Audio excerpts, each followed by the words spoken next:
Hello friends, welcome to civil minds. आज के इस वीडियो में हम डिस्कस करेंगे order 1 of CPC, civil procedure code. Order 1 जो है सीपीसी के, that is regarding the parties to suit. तो जो पार्टी, कोई भी सूट जब फाइल होता है तो सबसे पहले ये डिटरमाइन करना ज़रूरी है कि डिफेंडेंट कौन है। तो सबसे पहले और सीपीसी इसी चीज़ को लेकर के डील करता है कि प्लेंटिफ और डिफेंडेंट कौन होगा। बहुत बार ऐसा होता है कि एक प्लेंटिफ या एक डिफेंडेंट नहीं होता, बहुत सारे प्लेंटिफ, बहुत सारे डिफेंडेंट होता है, तो उसको हम जॉइंडर कहते हैं। तो इसी चीज़ को लेकर के ये ऑर्डर 1 है। तो चलिए आगे चल के देखते हैं इस ऑर्डर पे क्या कहता है। ठीक है, ऑर्डर 1 जो है ये बहुत ही इम्पोर्टेंट और बहुत ही तो थोड़ा बड़ा एक ऑर्डर है, जिसमें मोटा मोटी 13 रूल है।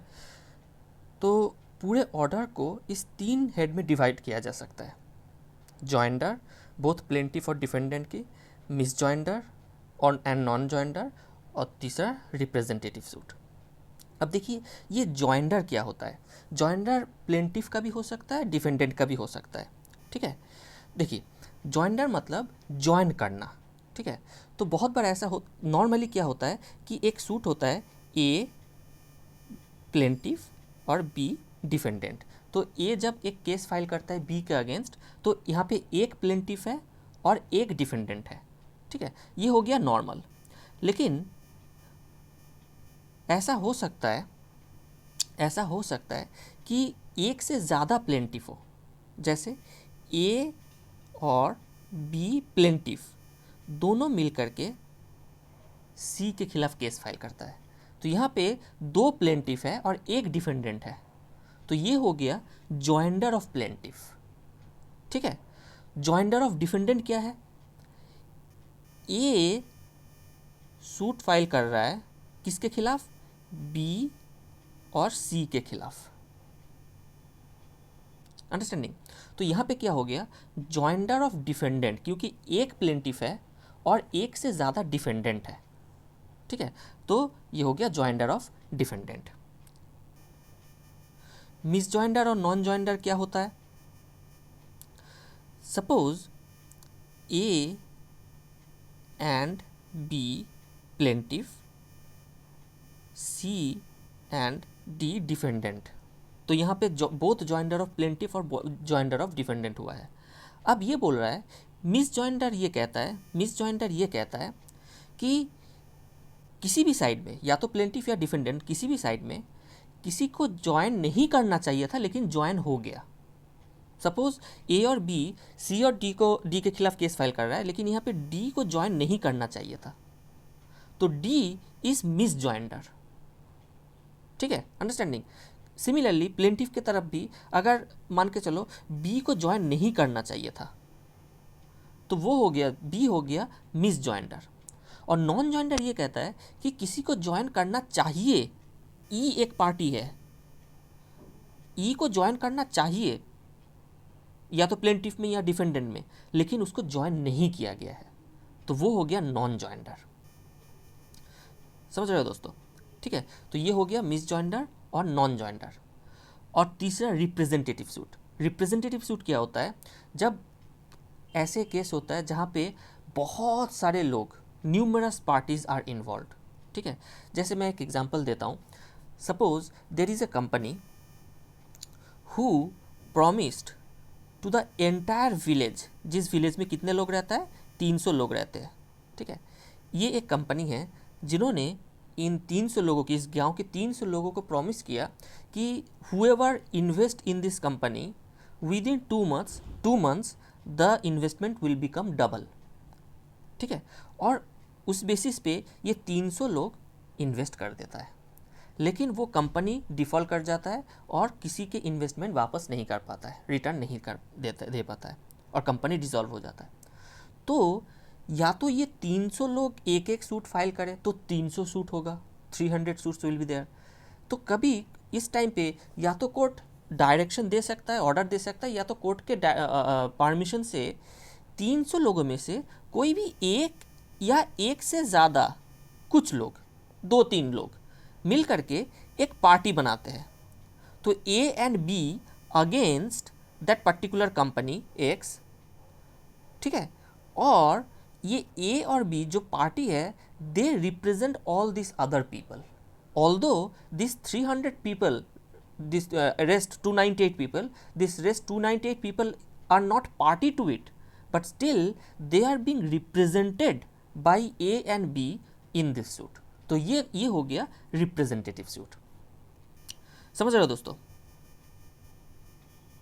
तो एक एक करके हम लोग तीनों जो हेड है इसके बारे में हम डिस्कस करेंगे, ठीक है। तो सबसे पहले जॉइंडर। जॉइंडर जैसे कि पता है कि आप लोगों को पता होगा कि या तो प्लेंटिफ का भी हो सकता है, डिफेंडेंट का भी हो सकता है।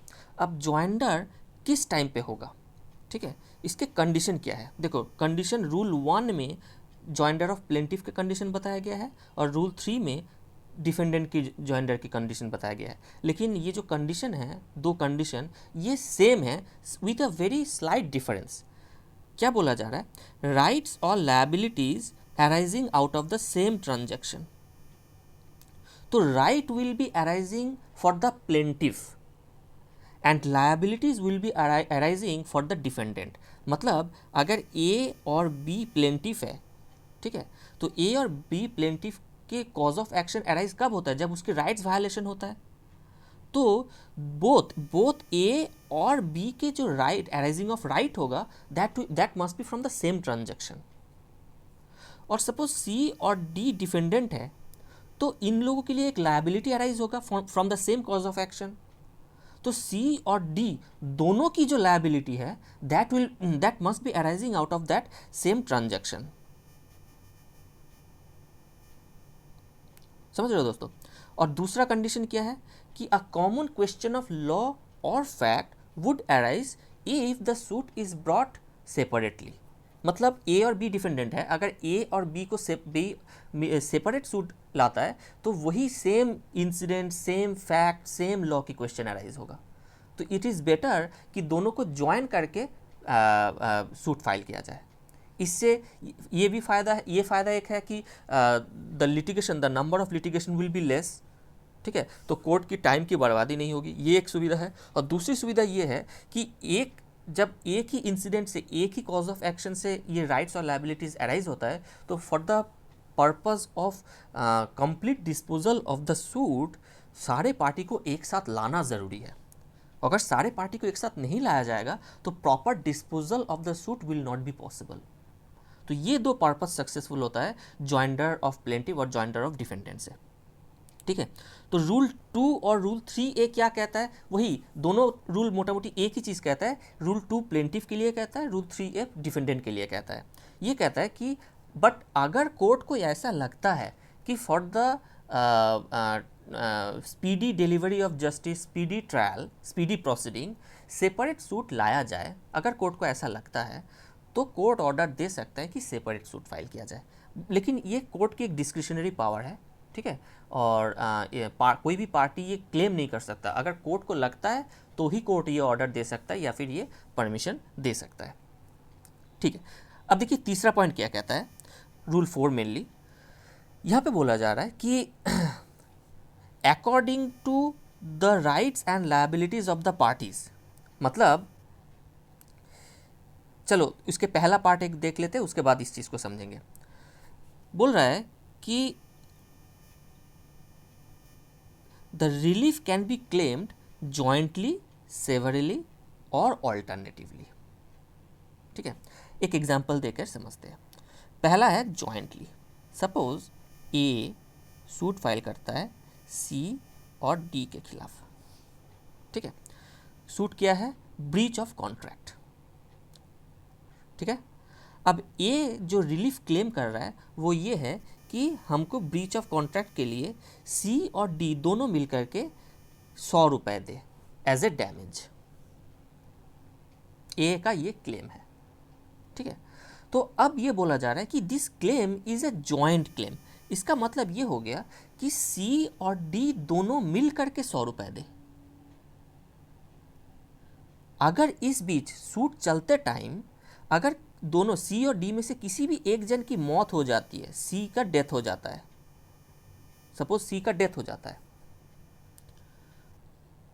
और सी के खिलाफ जो सूट है वो एबेट हो जाता है, वो खत्म हो जाता है, तो A can claim the entire amount of 100 rupees from D, क्योंकि ये ज्वाइंट क्लेम है। ठीक है, समझ रहे हो दोस्तों। अब दूसरा है सेवरली। सेवरली बोल रहा है in the same case A file suit of breach of contract from C and D. अब सेवरल क्लेम मतलब ये हो गया, ए ये क्लेम कर सकता है कि सी एज ए डैमेज 100 रुपए देगा और D as a breach of contract specific performance, एक क्लेम होता है स्पेसिफिक परफॉर्मेंस। ठीक है, तो ए सी से क्लेम कर रहा है डैमेज, लेकिन डी से क्लेम कर रहा है स्पेसिफिक परफॉर्मेंस, तो ये हो गया क्लेम सेवरली। और तीसरा है ऑल्टरनेटिवली मतलब सपोज ए क्लेम कर रहा है एज ए डैमेज 100 रुपए, ये क्लेम कर सकता है कि या तो 100 रुपए सी दे या तो डी दे। ठीक है दोस्तों, ऑल्टरनेटिव क्लेम, या तो सी दे या तो डी दे, दोनों में से कोई एक जन दे। या फिर ऑल्टरनेटिव क्लेम ऐसा भी हो सकता है कि या तो सी 100 रुपीज़ डैमेज दे,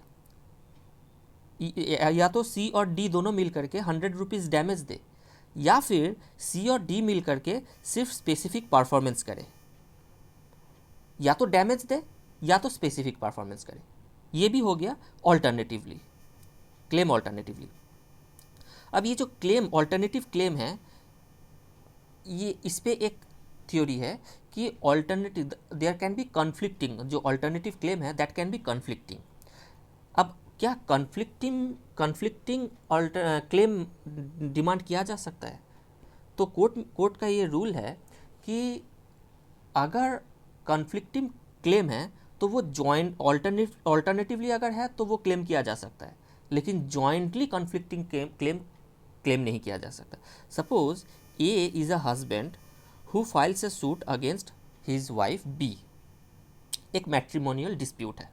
ठीक है, ए बी से ये क्लेम कर सकता है कि या तो court restitution of conjugal right they, या तो डिवोर्स दे। तो ये हो गया ऑल्टरनेटिव, ये क्लेम किया जा सकता है, या तो restitution of conjugal right they या तो डिवोर्स दे। अब ये दो जो क्लेम है ये हो गया कन्फ्लिक्टिंग क्लेम, लेकिन एक साथ जॉइंटली क्लेम नहीं किया जा सकता। समझ रहे हो, रेस्टिट्यूशन ऑफ कॉन्जुगल राइट और डिवोर्स एक साथ नहीं मिल सकता, लेकिन ऑल्टरनेटिवली मिल सकता है। ठीक है, तो कन्फ्लिक्टिंग क्लेम जब है तो ऑल्टरनेटिवली मांगा जा सकता है, लेकिन जॉइंटली नहीं मांगा जा सकता। ठीक है, और दूसरा पार्ट ये बोल रहा है कि according to rights and liabilities of the parties. ठीक है, तो जैसे ए फाइल से suit against C and D, और ए ये क्लेम कर सकता है 100 रुपये टोटल डैमेज सी और डी से मांग सकता है, तो ए ये क्लेम कर सकता है कि सी देगा 40% और डी देगा 60%,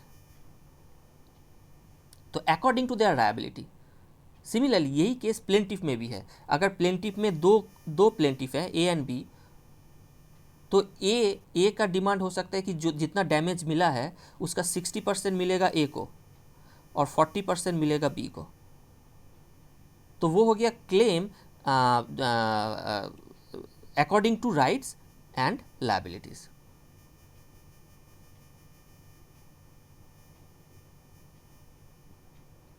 ठीक है, रूल 5 ये कहता है कि अगर प्लेंटिफ डाउट पे है कि ज्वाइन करे कि ना करे, तो कोर्ट कहता है कि ज्वाइन कर दो, लॉ कहता है ज्वाइन कर दो, फिर कोर्ट देखेगा कि ज्वाइन करना चाहिए कि नहीं करना चाहिए।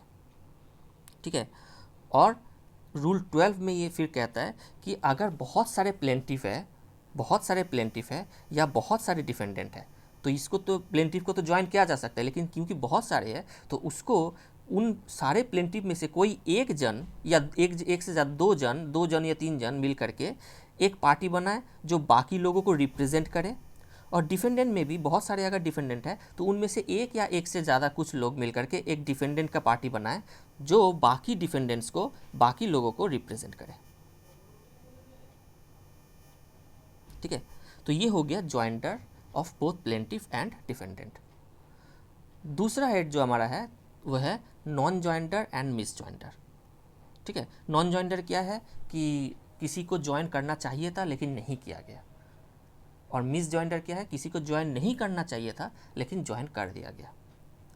ठीक है, तो रूल 9 और 10 और 13 ये 3 रूल मेनली नॉन जॉइंटर और मिस जॉइंटर को लेकर डील करता है ऑर्डर 1 के। रूल 9 ये कहता है कि सिर्फ मिस जॉइंटर या नॉन जॉइंटर के बेसिस पे कोई भी सूट का अगर डिक्री पास हो गया है तो वो डिक्री कैंसिल नहीं होगा, suit will not be defeated.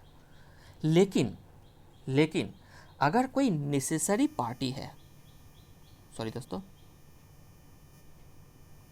अगर कोई नेसेसरी पार्टी है और उसका नॉन जॉइंटर हुआ है तो सूट डिफीट हो जाएगा। इसका मतलब ये जो नेसेसरी पार्टी होता है वो ही is absolutely necessary to for the final disposal of the case. अब ये होता है कि अगर नेसेसरी पार्टी को ज्वाइन नहीं किया गया है और अगर सूट का डिक्री आ गया तो उस डिक्री का जब एग्जीक्यूशन होगा तो वो जो नेसेसरी पार्टी है वो एग्जीक्यूशन में ऑब्स्ट्रक्शन क्रिएट कर सकता है, तो final purpose of the suit will not be successful. तो मेनली दो पार्टी होता है, दो तरीके की पार्टी होते हैं, नेसेसरी पार्टी और प्रॉपर पार्टी। प्रॉपर पार्टी को भी ज्वाइन किया जा सकता है, ज्वाइन करना चाहिए, लेकिन एब्सोल्यूट नेसेसिटी नहीं है ज्वाइन करना। लेकिन नेसेसरी पार्टी जो है उसको ज्वाइन करना एक एब्सोल्यूट नेसेसिटी है। ठीक है, बाकी सिर्फ नॉन जॉइंडर और मिस जॉइंडर के ग्राउंड पे सूट डिफीट नहीं होगा। ठीक है, लेकिन अगर नॉन जॉइंडर या मिस जॉइंडर हो गया है, अगर हो गया है तो उसकी रेमेडी क्या है? रेमेडी ये है, रेमेडी जो है वो रूल 10 में दिया गया है। ये बोला जा रहा है कि कोर्ट के पास पावर है कि वो ऐड कर सकता है, डिलीट कर सकता है या सब्सटीट्यूट कर सकता है। कोई गलती से ऐड हो गया है मिस जॉइंडर तो उसको क्या करेगा कोर्ट? स्ट्राइक आउट कर देगा उस पार्टी को। कोई नॉन जॉइंडर हुआ है, ज्वाइन करना चाहिए लेकिन नहीं हुआ है, तो कोर्ट क्या करेगा? ऐड करेगा। कोर्ट सब्सटीट्यूट भी कर सकता है, एक्स और वाई के खिलाफ केस हुआ है लेकिन बाद में पता चला कि x is not the proper actual, x should be the actual plaintiff, it should be A who should be the actual plaintiff. तो कोर्ट क्या करेगा? X will be substituted by A. Court के पास ये पावर है और ये सारा rule 10 में दिया गया है। और रूल 13 में क्या दिया गया है कि कोई भी ऑब्जेक्शन है अगर, ठीक है, मिस जॉइंडर और नॉन जॉइंडर को लेकर के जो भी कोई ऑब्जेक्शन है, that objection must be raised at earliest possible opportunity. शुरू में ही ना, सेटलमेंट ऑफ इशू जब हो रहा है उस वहीं तक उसका टाइम पीरियड है, सेटलमेंट इशू तक ही ये ऑब्जेक्शन रेज किया जा सकता है। उसके बाद चला जाएगा तो कोर्ट, हो सकता है कोर्ट उसकी बात ना माने, पार्टी की बात ना माने। ठीक है, तो ये हो गया मिस जॉइंडर और नॉन जॉइंडर ऑफ सूट। और फाइनल होता है रिप्रेजेंटेटिव सूट जो रूल 8 में मेनली दिया गया है। ठीक है, तो इसमें क्या है कि दो कंडीशन है। ठीक है, कि न्यूमेरस पार्टी होना पड़ेगा, जो एग्जाम्पल में हमने देखा था वो न्यूमेरस पार्टी होना पड़ेगा, एंड कोर्ट का परमिशन चाहिए, या तो कोर्ट जो डायरेक्शन दे रहा है, कोर्ट अगर डायरेक्शन दे रहा है तो उससे हो पाएगा। ये दो condition, under the direction of the court और the leave of the court, that is the permission of the court. ठीक है, तीसरा क्या बोल रहा है कि अगर कोई A wants to represent many people, A wants to represent all the people in that particular village, तो इससे क्या होता है कि जब रिप्रेजेंटेटिव सूट फाइल होता है तो कोर्ट की जो डिसीजन होता है वो सारे लोगों पे बाइंडिंग हो जाता है। इसलिए सबको ये पता होना चाहिए कि उनके तरफ से कोई एक जन कोर्ट में केस लड़ रहा है। ठीक है, और अगर उनको पता भी नहीं चलेगा और उसके ऊपर कोर्ट का ऑर्डर बाइंडिंग हो जाएगा तो ये that will be a gross injustice. तो सबसे पहले तो एक नोटिस होना ज़रूरी है। वो कोर्ट डिटरमाइन करेगा कि किस तरीके से नोटिस किया जाएगा। वो न्यूज़पेपर में पब्लिश हो सकता है, फिर सबको अलग सेपरेटली लेटर भेजा जा सकता है, वो कोर्ट डिसाइड करेगा, लेकिन सबके पास नोटिस पहुंचना चाहिए।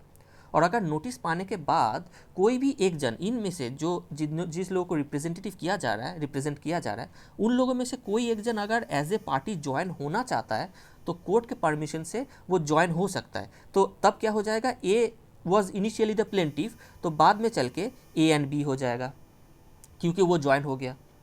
तो मैं प्लेंटिफ करके बता रहा हूँ, यही सेम चीज़ एप्लीकेबल डिफेंडेंट के लिए भी, डिफेंडेंट के लिए भी ये चीज़ एप्लीकेबल है। ठीक है दोस्तों, तो ये हो गया पॉइंट नंबर 3, सबके पास नोटिस पहुंचना चाहिए। अब ये बोल रहा है, ये चीज़, ये चौथा पॉइंट भी हमने बताया कि a person can be added as a party and substitution can also be done.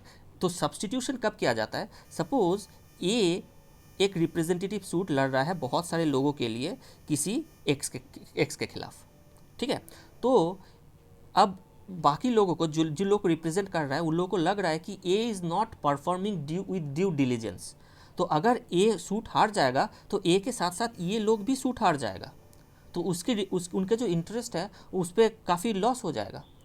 तो इनमें से कोई एक जन कोर्ट के सामने ये एप्लीकेशन जमा कर सकता है कि ए को सब्सटीट्यूट किया जाए कोई दूसरा एक आदमी से जो कि विथ ड्यू डिलीजेंस केस को आगे बढ़ा सके, ताकि उसकी इंटरेस्ट की प्रॉपर रिप्रेजेंटेशन हो सके। तो कोर्ट ये भी परमिशन दे सकता है कि उसका सब्सटीट्यूशन हो जाए, ठीक है। और फिफ्थ पॉइंट है नो कॉम्प्रोमाइज़ और withdrawal of suit without notice. बहुत बार ऐसा होता है कि आउट ऑफ कोर्ट सेटलमेंट की बात किया जाता है, सिविल केस में तो ऐसा बहुत बार होता है। तो ऐसा हो सकता है कि A is representing many people against x, ठीक है। तो रिप्रेजेंटेशन करते करते एक्स और ए के बीच एक कल्यूजन हो गया और ए सूट विथड्रॉ करना चाहता है। तो अगर ए सूट विथड्रॉ कर लेगा तो बाकी सारे लोगों जिन लोगों को रिप्रेजेंट कर रहा है उनका भी सूट विथड्रॉ हो जाएगा। तो इसलिए बोला जा रहा है कि नो विथड्रॉल और no compromise without giving notice to the parties who will be binding by the decision of the court, ठीक है। लॉजिकली सोचोगे दोस्तों तो everything is very very logical, ठीक है ना। और यहाँ पे एक और रूल है, रूल 8A। यहाँ पे ये बोला जा रहा है कि अगर कोई क्वेश्चन ऑफ लॉ है तो उसको आर्ग्यू करने के लिए जिन लोगों को रिप्रेजेंट किया जा रहा है उनमें से कोई, अगर वो पार्टी नहीं भी है तो भी कोर्ट के परमिशन से वो अपने आर्ग्यूमेंट रख सकता है कोर्ट के सामने, ठीक है दोस्तों।